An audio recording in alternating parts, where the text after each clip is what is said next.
केंद्र की मोदी सरकार ने वक्फ संशोधन कानून लागू कर दिया है और इसे लागू करने के बाद सभी को मानना बाध्यकारी हो गया है। लेकिन इसको लेकर देश के अलग अलग हिस्सों में अभी भी विरोध हो रहा है। पश्चिम बंगाल की अगर बात करें तो मुर्शिदाबाद में हिंसा शुरू हो गई है, तो वहीं कांग्रेस के सांसद इमरान मसूद ने कहा है कि अगर कांग्रेस सत्ता में आई तो एक दिन एक घंटे में इस कानून को वापस कर देंगे। वहीं 2 दर्जन से ज्यादा याचिकाएं सुप्रीम कोर्ट में लंबित हैं, जिस पर कल सुनवाई होगी। सीजेआई ने भी तमाम अर्जियों को एक साथ सुनवाई करने को कहा है। सीजेआई संजीव खन्ना की पूर्ण पीठ इस मामले पर सुनवाई करेगी, लेकिन इसकी क्या कानूनी वैधता है? इलाहाबाद हाईकोर्ट के तमाम अधिवक्ताओं का पैनल हमारे साथ मौजूद है। जो विद्वान अधिवक्ता है वो हमें इस बात की जानकारी देंगे कि आखिर कोई जब कानून केंद्र सरकार बनाती है तो किस तरह से देश के हर नागरिक को मानना बाध्यकारी होता है, क्या राज्य उसे नहीं मान सकता है। और जिस तरह की बयानबाजी इस मामले में हो रही है, जबकि लगातार केंद्र सरकार कह रही है, देश के प्रधानमंत्री नरेंद्र मोदी कह रहे हैं, गृह मंत्री अमित शाह कह रहे हैं कि यह कानून किसी भी तरह से अल्पसंख्यकों को के हितों को प्रभावित नहीं करेगा, बल्कि जो गरीब अल्पसंख्यक हैं उनके हितों को पूरा करेगा। जो वक्फ की संपत्ति है उसमें सुधार के लिए यह कानून लाया गया है, लेकिन उसके बावजूद इसमें राजनीति हो रही है। मामला सुप्रीम कोर्ट में पेंडिंग है, जिस पर कल सुनवाई हो सकती है। तो इलाहाबाद हाईकोर्ट के अधिवक्ताओं की क्या राय है, क्या विधिक राय है, हम उनसे जानेंगे। सीधे तौर पर हम आएंगे।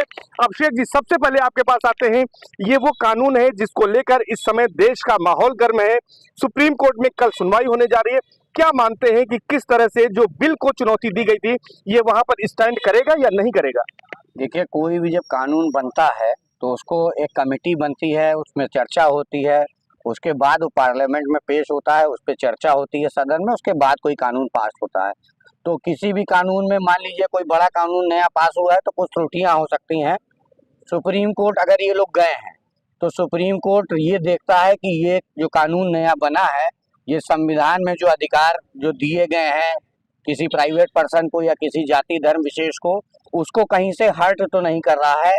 यही इतना देखेगी कि जो बेसिक स्ट्रक्चर जो कॉन्स्टिट्यूशन का उसके कोई विरोधाभास चीज तो नहीं है।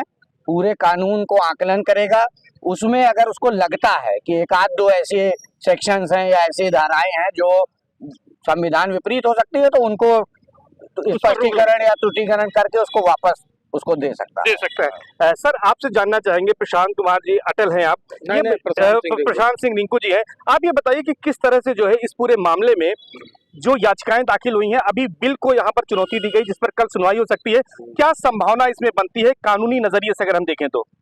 देखिए, वक्फ संशोधन अधिनियम जो आया है समवर्ती सूची में है।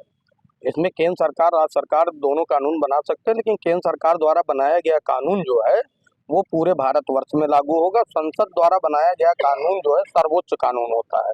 अब ये कानून बन चुका है। रही बात सुप्रीम कोर्ट में जो याचिका इन्होंने दाखिल किया है उस पर सुप्रीम कोर्ट जुडिशियल रिव्यू देखेगी आर्टिकल 13 के तहत जो है। अगर उसे बेसिक स्ट्रक्चर या फंडामेंटल राइट जो है आर्टिकल 21, आर्टिकल 19, 15, 14 जो भी आर्टिकल्स उसमें आते हैं, 300 राइट टू प्रॉपर्टी एक्ट, अगर उसमें बेसिक स्ट्रक्चर या फंडामेंटल राइट किसी का वायलेट होता है और अल्पसंख्यक लोगों से जुड़ा मामला है, अगर समीक्षा न्यायिक करेगी, अगर कहीं असंवैधानिक पाता है तो रद्द कर देगी, नहीं पाएगा तो ये कानून पूरे भारतवर्ष में लागू होगा और सबको मानना पड़ेगा। निश्चित तौर पर सुप्रीम कोर्ट अगर कोई अवैधानिकता पाता है, किसी तरह से किसी के राइट्स हैं, फंडामेंटल राइट्स हैं, उनका वायलेशन होता है, तभी इस पर रोक लगाएगा, नहीं तो यह कानून सबको मानना होगा। सबसे बड़ी बात है कि इसको लेकर विरोध हो रहा है। क्यों विरोध हो रहा है? क्या लगता है आपको कानून के नजरिए में, क्या इस कानून में किसी तरह की खामी नजर आती है? देखिए, सबसे बड़ा तो विरोध वो लोग कर रहे हैं जो धर्म के ठेकेदार हैं, जिनका इस समय जो लाभ लेते थे उनका लाभ खत्म हो गया। ये निचले तबके के लोगों के लिए फायदे की चीज है और ये कानून बहुत ही अच्छा कानून है। और धर्म के ठेकेदारों के लिए ये है कि उनका काम खत्म हो गया है, अब ये सरकार तय करेगी। तो इसीलिए विरोध का तो सबसे बड़ा कारण यही है जी। और मुर्शिदाबाद का विरोध तो निंदनीय है, बहुत ही निंदनीय विरोध है। वहाँ के सरकार का भी बहुत बड़ा योगदान इस विरोध में है जी। हाँ, तो अच्छा ये बताइए कि क्या कानूनी रूप से कहीं पर कोई खामी है जिसलिए इसका विरोध हो रहा है, या सरकार जब ये कानून वक्फ का संशोधन कानून लाई है तो ये पूरी प्रक्रिया का पालन करते हुए इसको बनाया गया है और इसको सबको मानना चाहिए? इस जो कानून सरकार ने बनाया है ये सभी को मानना चाहिए। और आज तक जो भी कानून बने हैं उसमें जिसको कानून की जानकारी नहीं होगी वो तो विरोध करेगा ही। अब विरोध के साथ साथ जब व्यक्तिगत हित किसी का भी जुड़ा रहेगा तो उसको जब उसका लाभ नहीं मिलेगा तो विरोध करेगा। तमाम घटनाएं बड़ी बड़ी देख ही रहे हैं, हर जगह आंदोलन वगैरह भी हो रहे हैं खिलाफ में। पहली बात तो उस कानून को जानने की जरूरत है कि उस कानून में क्या है।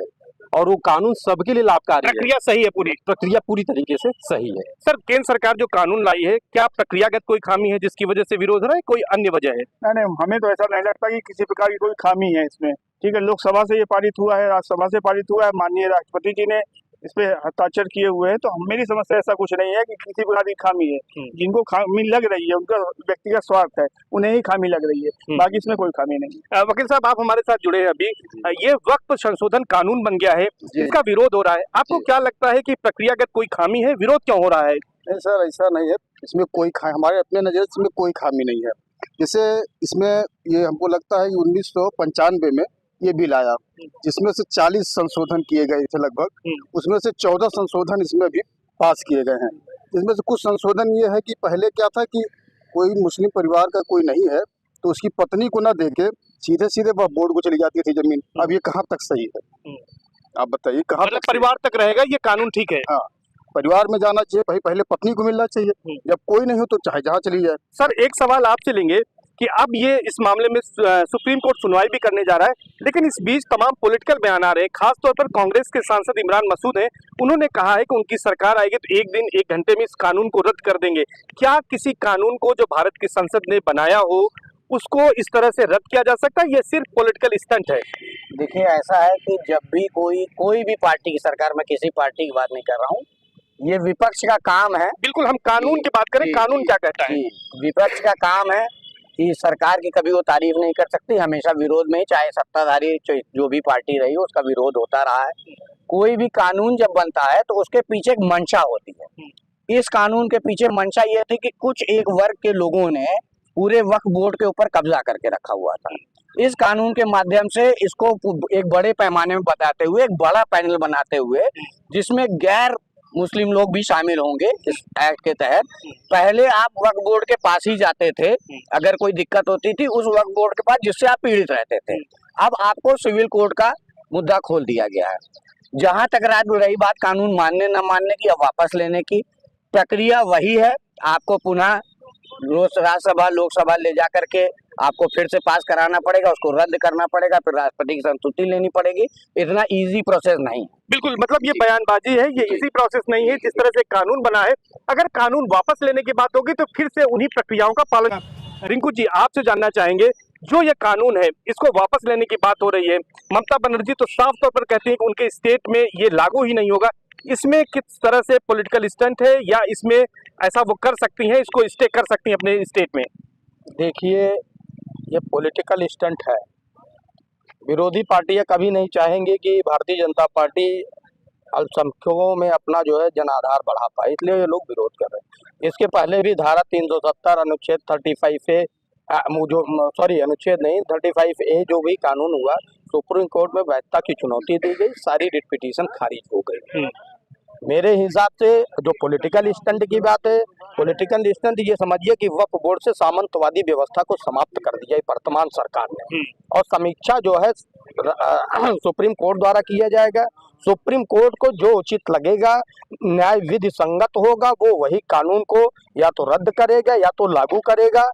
मेरे हिसाब से रही बात, इसमें राजनीतिकरण नहीं होना चाहिए। बिल्कुल, राजनीतिकरण नहीं होना चाहिए। सर आपसे जानेंगे कि अब इस मामले में सुप्रीम कोर्ट सुप्रीम सुनवाई करने जा रहा है। 2 दर्जन से ज्यादा अर्जियां इसमें दाखिल की गई हैं। क्या उम्मीद है जब इसमें कल की सुनवाई होगी, कानूनी रूप से किस तरह से ये स्टैंड करेगा? बिल होगा या फिर नई याचिकाएं इसमें जो है संशोधन के लिए कोर्ट मांग सकता है? देखिए, सबसे पहले तो इन्होंने बिल को चैलेंज किया था, अब वो पूरी तरह कानून बन गया है, तो आपको उसको अमेंड करना पड़ेगा। कोर्ट कहेगी कि इसको चैलेंज करिए, अब कानून जो बन गया इसको चैलेंज करिए। आपने पहले बिल चैलेंज किया, सभी अर्जियां बिल चैलेंजिंग पे है, तो अमेंडमेंट तो इनको करना पड़ेगा सुप्रीम कोर्ट में, तभी सुप्रीम कोर्ट आगे की सुनवाई करे। जी सर, आपको क्या लगता है इस पूरे मामले में, जिस तरह से वक्फ कानून का विरोध हो रहा है, अब सुप्रीम सुनवाई इसमें सुप्रीम कोर्ट में होने जा रही है, किस तरह से ये अर्जियां स्टैंड करेंगी और सुप्रीम कोर्ट का क्या रुख हो सकता है? इसमें कानूनी नजरिया क्या है आपका? जी, हमारे तरफ से तो ऐसी कोई त्रुटि नहीं है। जो बिल संशोधन पास हुआ है, इसमें किसी प्रकार को उसमें सारी अर्जियां डिसमिस ही होगी। डिसमिस होगी। आपको क्या लगता है कि सुप्रीम सुनवाई में क्या कुछ हो सकता है इसमें?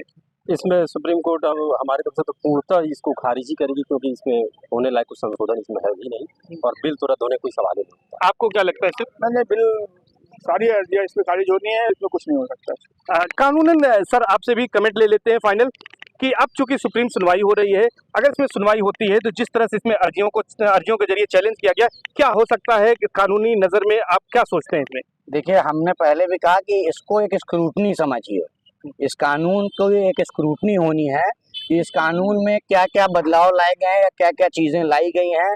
वो जो संविधान में चीजें, जो अधिकार लोगों को या धर्म को दिए गए हैं, उसको कहीं ओवरराइड तो नहीं कर रहे हैं। बस इतना ही उसमें देखने की बात है। बाकी 20 साल से मैं भी इस हाई कोर्ट में हूँ और तमाम हम लोग जजमेंट देखते पढ़ते रहते हैं, कई हम लोगों ने कराए भी हैं।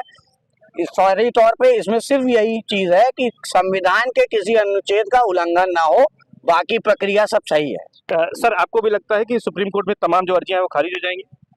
देखिए, ये तो सुप्रीम कोर्ट के ऊपर निर्भर करता है। अगर आपका फंडामेंटल राइट जो है, अल्पसंख्यक मामलों का फंडामेंटल राइट अगर कोई बेसिक स्ट्रक्चर को टच करता है, सुप्रीम कोर्ट इंटरफियर कर सकता है। अगर वो जुडिशियल रिव्यू में कोई गलती नहीं पाता तो रिट पिटीशन तुरंत खारिज कर देगा। तो निश्चित तौर पर इलाहाबाद हाई कोर्ट के जो तमाम अधिवक्ता हैं, इनकी ये राय है कि जो ये कानून बनाया है केंद्र सरकार ने, ये प्रक्रियाओं का पालन करते हुए ये कानून बनाया गया है, जो कि देश के हर नागरिक को के लिए मानना बाध्यकारी है। और इसके साथ साथ जो इसमें तमाम राजनीतिक दल ऐसे बयानबाजी कर रहे हैं कि इस कानून को सत्ता में आते ही तुरंत वो खत्म कर देंगे, ऐसा भी नहीं किया जा सकता है। अधिवक्ताओं का ये कहना है जो प्रक्रिया कानून बनाने के लिए अपनाई गई थी, वही प्रक्रिया फिर से अपनाई गई है। जहां तक सुप्रीम कोर्ट में इस बिल को चैलेंज करने की बात है, अधिवक्ताओं का ये कहना है, कानूनी राय ये है कि इस मामले में अगर संविधान के किसी अनुच्छेद का वायलेशन होगा या फिर किसी भी धर्म विशेष के फंडामेंटल राइट्स का वायलेशन होगा, उसी स्थिति में सुप्रीम कोर्ट इसमें हस्तक्षेप कर सकती है। इसके साथ साथ अगर कानून में कहीं पर किसी तरह की कोई खामी होगी तो उसको वापस भेज सकती है सुधार के लिए, लेकिन कानून पूरी तरह से रद्द होगा, ऐसा अधिवक्तागण नहीं मानते हैं। उनकी कानूनी राय यही है कि तमाम जो अर्जियां हैं वो चूंकि बिल को चैलेंज की गई हैं, उसे संशोधन के लिए सुप्रीम कोर्ट भेज सकता है और इसके साथ साथ इस मामले में तमाम अर्जियों को सुप्रीम कोर्ट खारिज कर सकता है और यह कानून बना रहेगा और देश के सब नागरिक को यह मानने के लिए बाध्यकारी होगा। सर्वेश दुबे, न्यूज़ 18, प्रयागराज।